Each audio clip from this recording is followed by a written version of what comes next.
Магасе планируется установить 15 детских площадок до конца текущего года. Об этом было сообщено в ходе совещания под председательством мэра города Зейта Арцханова. Начальники профильных отделов доложили также и о других планах на ближайшую перспективу, таких как установка и ремонт ливневок и люков в черте города, полное озеленение территории, замена ламп и многое другое.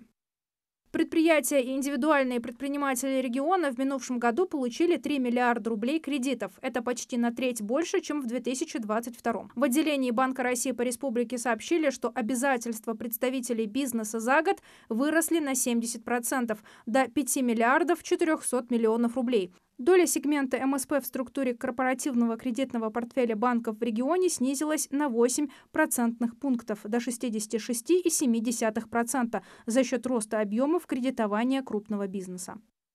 В Гамурзиеве в 2025 году появится новое спортивное учреждение. Как сообщил глава Назрани Урусхан Евлоев, жители округа давно обращались с просьбами о строительстве ФОКа. Муниципалитет уже выделил земельный участок под указанные цели. И теперь, благодаря нацпроектам, строительство ФОКа в округе стало возможным.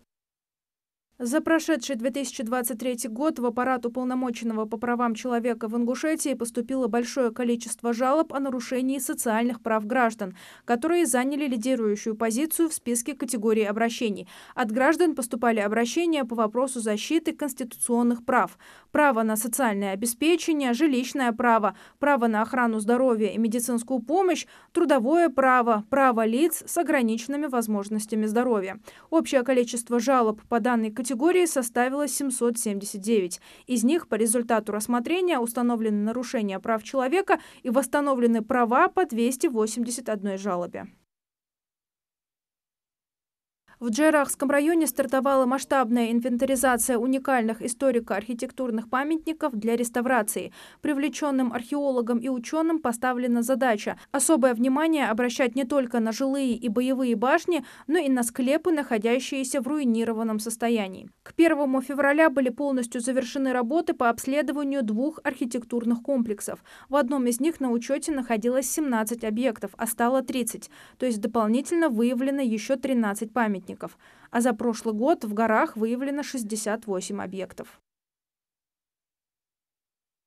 5-6 марта в рамках международной выставки форума «Россия» пройдет Всероссийский женский форум «Женщины. Сохраняем традиции. Развиваем Россию», реализуемый при поддержке президента России. Форум станет местом встречи женщин самых разных профессий из всех регионов страны. Они будут делиться опытом и успехами, обсудят актуальные проблемы и найдут пути их решения. Во время форума на стендах регионов пройдут интерактивные мероприятия. Они посвящены достижениям женщин в развитии здравоохранения и социальной сферы, образования и науки, промышленности и высокотехнологичных отраслей, предпринимательства и культуры, а также в продвижении традиционных ценностей, сохранении экологии и климата.